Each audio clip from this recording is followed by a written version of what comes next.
Who is the biggest artist sneaker that you've ever done work for? I have done some sneakers to Anuel. I also make for Manuel Turizo, and the last project we worked, it was to Adidas. We make like 16 pairs of shoes. Wow. For a reggaeton singer named Blessed. When I was a little young artist starting on this, I received some advices from older artists, and they told me like, do whatever you do, but don't try to imitate any artist. So be original. Yeah. Because your individuality, a lot of times, that's what brings you the most success. That's what going to draw people to you. A challenge that you faced as a Colombian that, say, for instance, someone from the US simply don't face. It's a challenge to like introduce myself or my career as an artist in a very massive market that is United States. Maybe I got the extra challenge that I need to make some what we are working on, like my visa, putting my status on day. What is gonna make you pop up from the rest of artists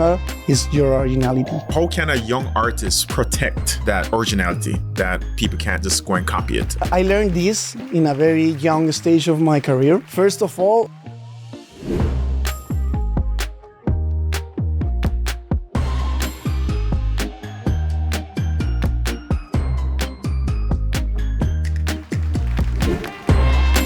welcome back to another episode of the Attorney Sekou Podcast, where law meets life, journeys create stories, and stories create legends. And we have an exciting guest today for you, all the way from Colombia, an amazing artist. He has collabed with some of the best in any industry, whether it's sports, Hollywood, you name it, he's done it. Pepe. How are you, Sekou? I'm doing well, man. Thank you so much for coming. Thank you. With your presence. Thank you to having me here. So one cool thing about Pepe is he is world renowned for creating art on sneakers, right? Yeah. Today I made sure to bust out the J's just for the podcast. That's the mood. We are in the mood. Like, sneakers exactly. Mood. Yeah. So Pepe, again, man, I really appreciate you taking the time out to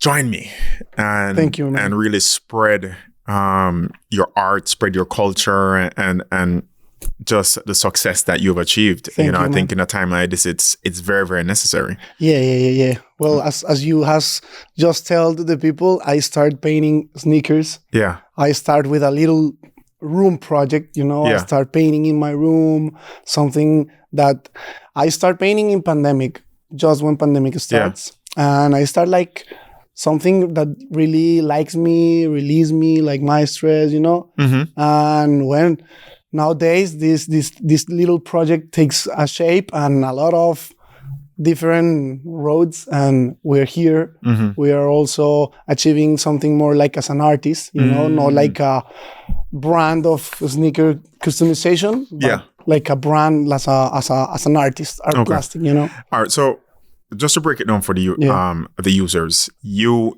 get any type of sneaker. Yeah, any type. Like right. All right. So for reference, if you can share, who is the biggest artist sneaker that you've ever done work for? Well, if you can name drop that. Yeah. I work with some guys in the music industry, mm-hmm. like in the urban music industry, mm-hmm. Mostly from people like Puerto Rico, mm-hmm. From Colombia.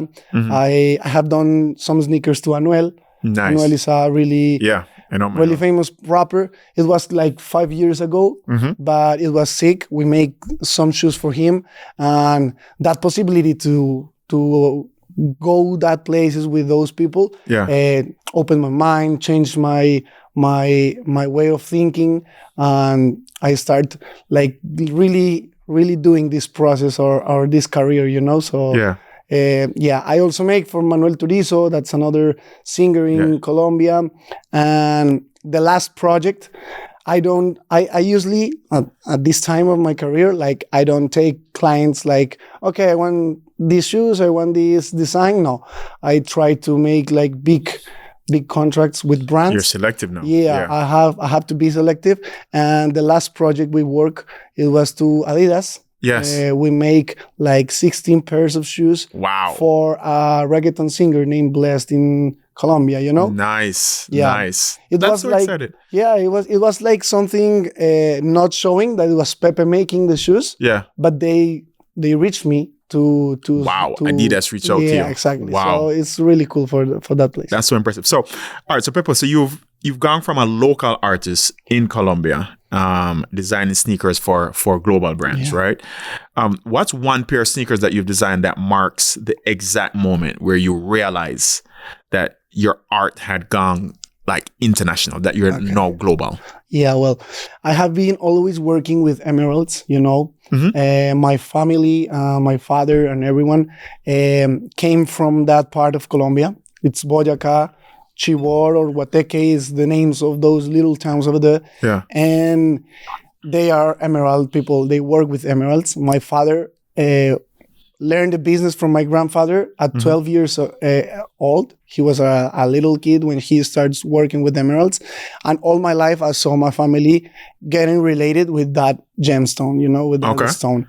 And I use it a lot. You can see, I love it. It's like the stone that I feel represented with. Yeah. And basically, I start collaborating, painting with some artists, painting some shoes for them.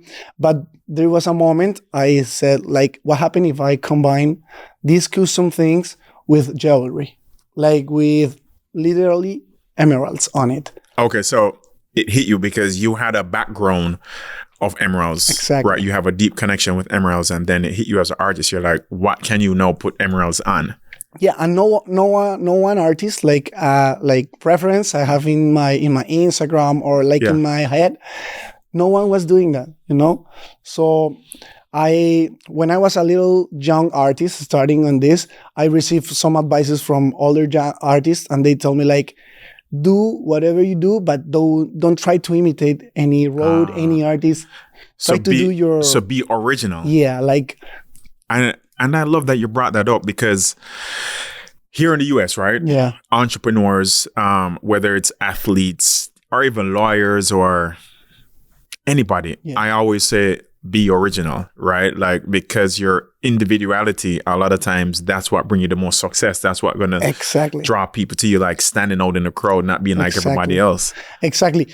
What I think about of being original is like when you start your path and trying to be original, maybe your first product or your first result of what you're doing is maybe not going to be perfect. At least it's original, you know? Exactly. But when you work on that project 5, 6 years, 7 years, 8 years, you're gonna make perfection on that product. So originality is the first key that you said to us, and then what I'm hearing is saying is that being consistent with that. Exactly. So like, just because you tried the first time and it didn't pop off, it didn't work the same way, you got to keep on refining it. When you produce something and you release to people and they give you a backup, you can like, okay, I'm going to just this here on my design, you know? Yeah. And the second production you're going to make, you're gonna get a backup. And if you imagine you making this process 6 years, say 6 years, 8 years, 10 years. Yeah. At the 10 year, you're gonna release like the most quality of your path, you know? Yeah. So all right. So as a Colombian artist, right? Yeah. Breaking into a huge global industry, but it's a very competitive industry. Yeah. Right. What's a challenge or like a barrier that you faced as a Colombian that, say, for instance, someone from the US or someone from New York or Paris simply don't face just because you're a Colombian? Okay, yeah. Basically, I think it's a challenge. Like introduce myself or my career as an artist in a very massive massive market that is United States. But I think you have like as other many others, you have the same challenge. Yeah. No, maybe I got the extra challenge that I need to make some what we are working on, like my visa, putting my status on day and everything. But I think what is gonna make you like pop up from the rest of artists is your originality and your compromise with your career, like with your stuff, like how serious or pro you are with your stuff, you know? Yeah. So nice. I think basically is that. Okay. All right. So here's a teachable moment for us, right? And every guest, I try to have a moment where they can teach us something, right? Yeah. All right. So give us a non-obvious piece of advice for a young artist, right? So something that the average young artist, they wouldn't know on how to protect their unique style while trying to create work that appeals to major commercial brands. So, so you said originality, right? Yeah. How can a young artist protect that originality that people can't just go and copy it? Or is that something? Yeah, you teach us. Well, I learned this in a very young stage of my career. Like, first of all, if you start growing in your career, like with the fear of something is gonna copy you, you're gonna be like your attention is gonna be wasted in something you you don't have to waste on. Yeah. You know? Like in artist or in this career, I think whatever you want to produce, if this guy that is like a competitor, I don't like to talk about competitors or but this guy that is making the same in my market, he has to live his I have 29 years and this guy have 28, Yeah. He has to live all his day of his life as the same with the same exact people to his input get exactly as mine. You catch me? Absolutely. Yeah. So first of all, if you are creating, you are never gonna get exactly copied by anyone. That's true. Fernando Botero. He's a really famous guy in Colombia. He already died. He was like the most impact artist on the world from Colombia. Yeah. And he says, like, if I put you here at Orange and you want to draw it on, and you put 20 artists the same time working on in their careers, everyone is gonna make a different Orange. That's true. Yes. That's so true. And it goes into the gatekeeping culture, right? Exactly. It's the gatekeeping, like even in our industry, exactly. Right? A lot of attorneys or professionals would come to me and be like, yo, how do you practice law? Like, what is the formula for advertising and marketing? And I'm like, here it is, take it. And you have some attorneys, you will ask them and they'll be like, no, they're not sharing their advice. And I'm like, why? Like, I mean, as you said, you can have 10 artists do the same, have the same formula, but it's not going to have the same orange. So I mean, don't gatekeep and just stay original. Because your environment is different from the other ones. Exactly. Yeah. Your circumstances are different from any other people. Yeah. So I really going to the question you make me. Yeah. I think for artists, don't waste your time or your energy thinking in what they can copy you or they cannot copy you. You just produce and produce and produce because you're gonna transit a lot of styles. The style you start your brand with is not gonna be the style you're gonna get reach successful, reach that part that a lot of people want, Absolutely. But that's my advice for young artists. I like that. So to piggyback off that, what is the best piece of advice that you've gotten? The best piece of advice I've got from the business side of being an artist. Yeah. Don't copy anyone. Be you. Okay. That's the best advice I have. Okay. And I think it's the advice it has taken me here. Okay. Like to this spot I am on today. Wow. Yeah. I like that. All right. So you've collaborated with some of the biggest names in sneakers and streetwear, right? What's the secret that you believe is necessary for a successful collaboration?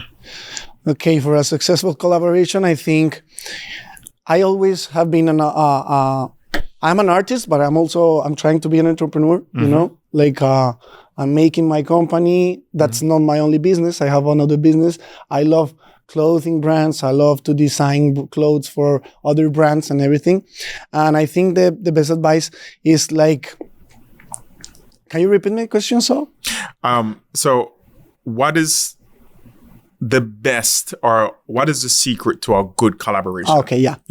Because in a collaboration, right, your work as an artist has to show, but also the brand that you're collaborating, that still has to show. So what's the secret to like a good collaboration? I have been always a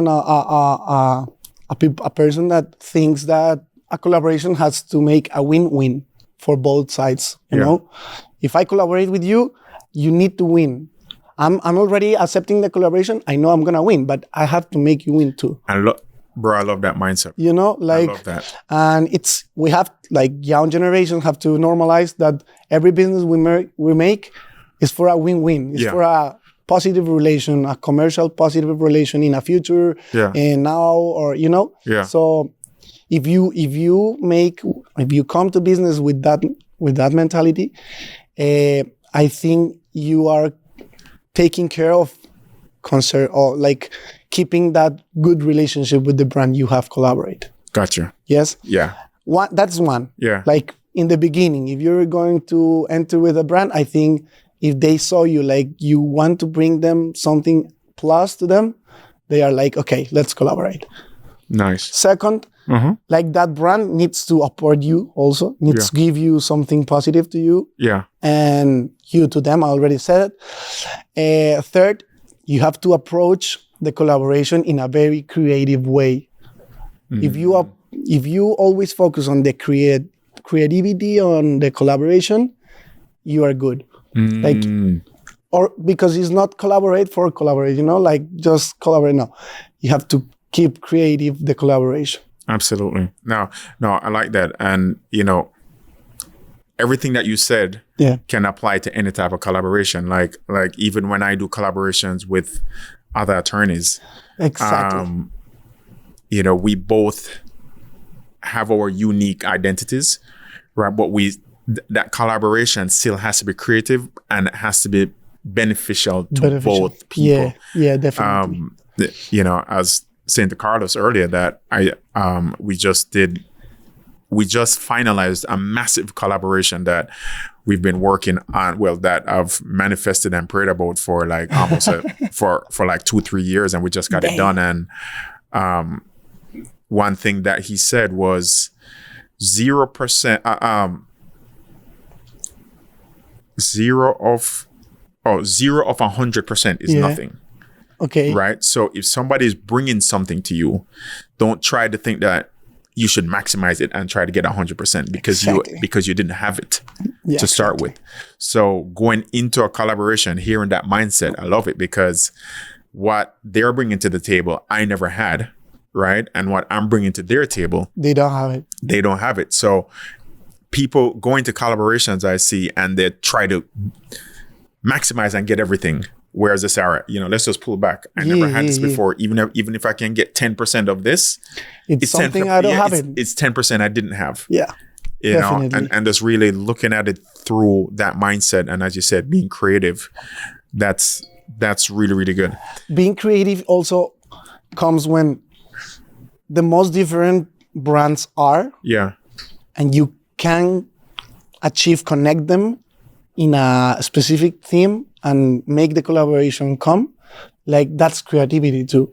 Like, I don't know, 30 years ago, it wasn't not common, like an artist collaborate with a shoe brand, you know? It wasn't common, like, and the shoe brands like were like so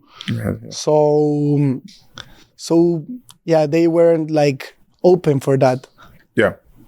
But nowadays, like those limit things just break up, and people are just collaborating. Like an artist can collaborate with a bed brands, you know, like exactly. I can customize your bed, and having sweet dreams, you know, like creativity is the bridge to all brands can collaborate with. Yeah.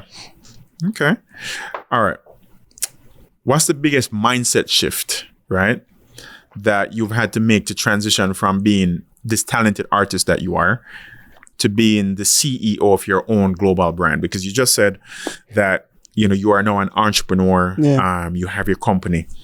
What's the biggest shift that you've had to make from being artist to now CEO?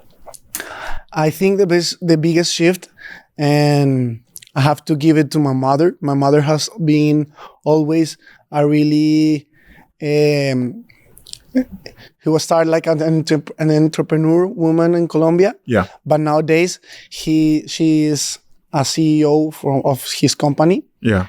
Nursery in Colombia. She owns his company. Wow. And it's he's 25 years old, the company. And we work with a lot of hospitals and everything.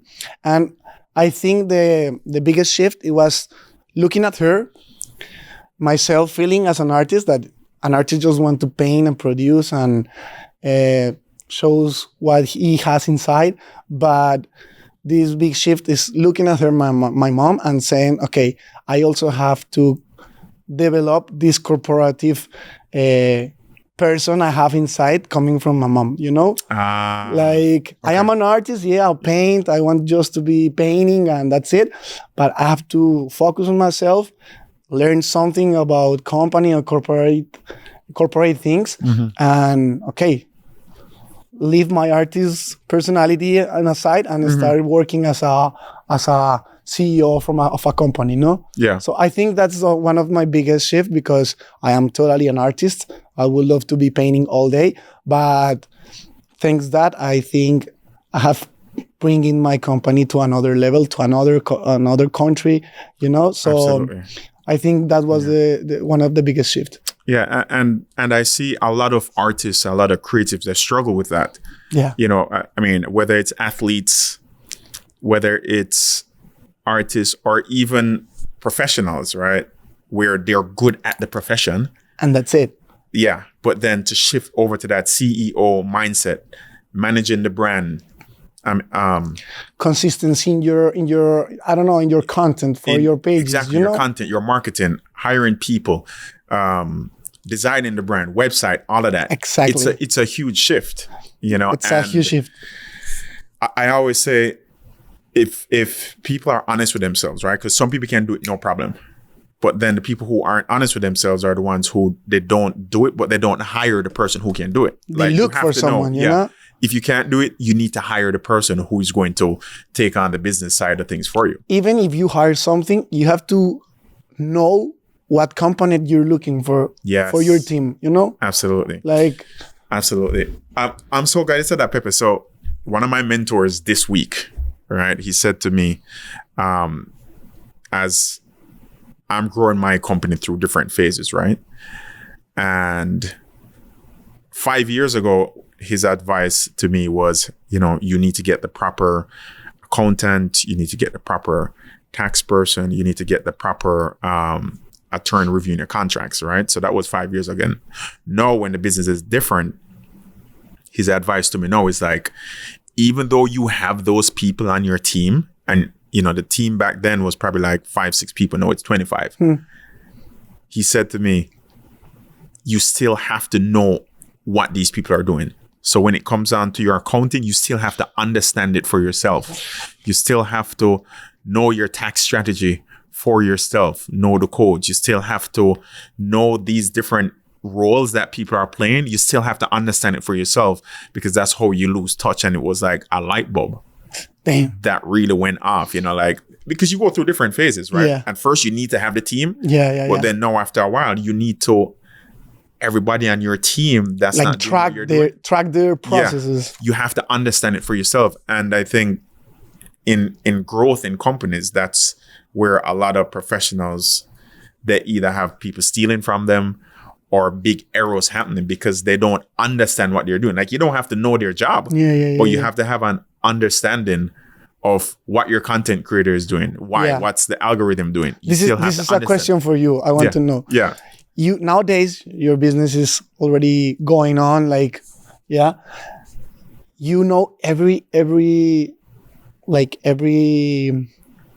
Every role. Yeah. I try to. Which one is the most difficult to you? Like, handle it. So the most difficult role to stay on top of is accounting. Definitely. That's, for me, that's the most difficult role. Yeah, because you don't know exactly laws and exactly. And rules and everything. So once I got that advice, I spent the whole weekend, bro. I spent the whole weekend studying it, and it opened up so many things in my mind. I mean, yeah, you can be paying somebody to do a job, but it's going to be limited by your understanding as well. You know, so I definitely think that, yeah, you don't have to be micromanaging. Like, you don't have to be on top of the person, but you still have to understand it for yourself. And that's one of the best advices that I've gotten this quarter is you still got to know what's going on. That's a really piece of advice, bro. Like, definitely. Yeah, you still have to understand it. All right, so moving on. I know that since you've elevated over the last 5 years, right? I was telling you about the sneakers I made with emeralds. Oh yeah, yes, remember? Yeah. So, well, keeping all that information from my family and where they came from, one day I just was with my father in our house, and I told you, Father, what happened if I make shoes with emerald incrusted on them? He told me, like, that's crazy, man. I have never heard that. And he's an old guy, my father, but he has like his mentality or his way of thinking.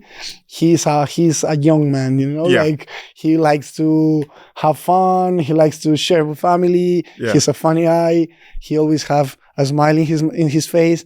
And he told me, like, but let's do it. I saw him like exciting on the project, and we just start making the project. We take like over 500 emeralds on each swoosh of the shoes, you know, and we put it on silver, and we wash everything on gold, rose gold, and the shoes were like incredible. The result of this project was incredible. I bring them to United States, the shoes, and I was being like, I haven't been like in 2 years here in United States, and when I arrived, I remember there was a gallery in Design District named David Rosen Galleries, the one of the cars, supercars. He showed art and supercars on it, and I say one day, like, I'm gonna put one of my pieces in this gallery because I love that gallery. So then when I came back with these shoes, I arrived to the gallery, and it was the owner sitting down over there. And I told him, like, how are you, David? My name is Juan Felipe. I'm from Colombia, blah, blah, blah, blah. And I have some shoes I want to show you today. And he was saying, like, oh, no, I'm not interested in shoes. I know you custom shoes, but I'm interested in that. And you, please, give you the opportunity to see what I have bring you from Colombia. Yeah. And he was, okay, let me see. I opened the box, and he was like, oh my God. Yeah. I explained him, like, it's emeralds, are 50 emeralds, almost 50 carats on emeralds on it. And he was definitely, I need them, please leave in. And that was my first contract for 3 months in a gallery outside of Colombia. Wow. Yeah, that's my... So you took the chance, I bet on me. I bet on me. You bet on yourself. Yeah. I love that. Definitely. Man. And we work 3 months, that piece on the gallery 3 months. And once I received my shoes, they get a higher value of price just because being in that gallery, you know? Wow. So the same guy that gave me the advice of keep it original. Yeah. And at the beginning of my career, he just popped up in my Instagram and says, nice move. And I was like, yes, wow. Bro. Yeah. Wow. I love that. So, all right. Nice. All right. So you're now in galleries, right? You've done these amazing projects, but you still have people who, they know you from Pepe before that. Yeah. Right? What do you say to people who say, man, Pepe, you have changed, you've sold out, you are not the same person since you've gone international? Like, a lot of people get that. Like, once they go from grown to like successful, you have the people who be like, yo, you're a sellout, or you switched up. What do you say to those people? Well, I don't know if there is people saying that, but if there is it, like, I'm trying for real being humble. But saying I am humble is like you're not humble. But I'm really trying to be humble. It's something I just learned from my family, is the way how I grew in my little young years. I learned all that about my fathers. My father could have the chance to be a really wealthy man, but I think there is more things, more valuable things just to be successful or wealthy or having money, And I saw it in my family. Humble has been key in my family and in the way they raise my sister and me. And definitely, I think you have to keep always like low profile. The more low profile humility. It's part of it. And if you change, it's because you were going for money. Absolutely. If you change, it's because you were going for money. I've never heard it that way, but that's so true. The people that switch up, exactly. If they do switch up, it's because they were going for the money and not for the love and not for something genuine. Exactly, definitely. I like that. All right, so a design nightmare, right? Design nightmare. What's the worst, like a design that you've loved that got rejected by a brand, or a design that you weren't sure about becoming your most viral success, but hold on. Rerun the question. Okay. Have you ever had a design, right, that wasn't good? Yeah, definitely. And you didn't like it, and it got rejected? Yeah, from a client. How did you handle that? Well, I remember in that early stage, because it was an early stage of my career, it seems like everything is going to end. It seems, because it was a really big canvas. It was I'm going to talk in meters, sorry, people. 2 meters, from 2 meters, that's like, I don't know, 40 feet, 40 feet tall. It's a very big canvas. And it was an angel, San Miguel Archangel. I will have to paint it. It was my first oil painting. And I start painting it. I think like my client tell me like, okay, I want exactly this Archangel San Miguel. I want this background, this everything. And I start thinking as an artist, and I said, I'm gonna make my Archangel, my version. And I start painting. It takes 5 months to paint this canvas. Yeah, 5 months. Even if you were happy or sad, no, 5 months. It was really hard, this canvas. I finish it. My client says, why are you taking so long? It's just, brother, like, it's 2 meters, a realistic oil painting of Archangel San Miguel, it takes time. And it's something people don't know. And in my early stage, I also don't know how long's gonna take me, So I can inform like the client, I'm gonna take 5 months from you. You have to wait me 5 months. And he was, at the end, he was upset, but I take the canvas to his home, everything. I release the canvas, and he says me, I don't like it.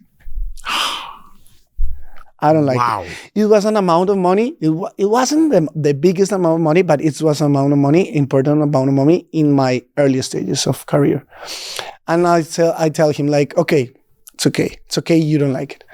I'm going to repeat it for you. And I was going to paint of white everything and start again. And some friend told me like, you can't do that, bro. This is your version. Keep this Canva and make another one, but keep this Canva because it's your version of it's art by Pepe, Archangel San Miguel version, Keep it. It's gonna be valuable in some years. Okay, that's how it makes sense. I keep the piece and I start painting the other one. 5 months. The client say, okay, 5 months. I'm gonna wait. I painted the other one.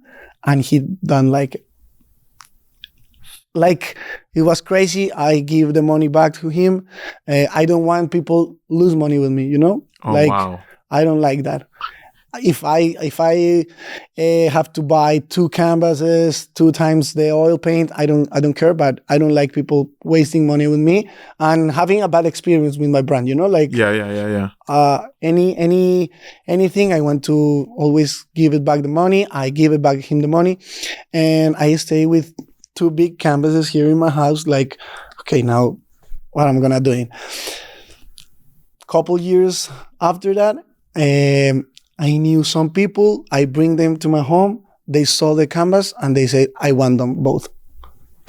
Wow. I sell them like double the price I give back to my client. Wow. It was amazing, bro.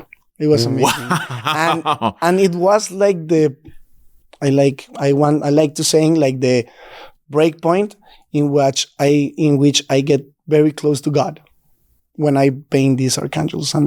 Wow. Now, so you spent 10 months. Yeah. A year, I think so. A year on definitely. 2 paintings.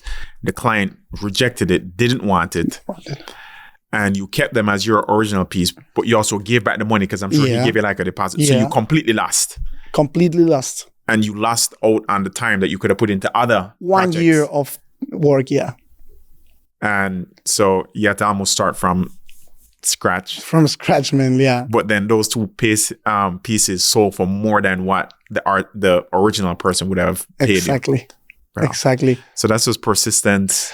Persistence, and when that happens, I start identifying something that a lot of artists don't realize, and it's gonna work for them, is when you paint because you want to sell, because you think the tendance or the moda or I think if I paint this, it's gonna sell because the market is demanding this now.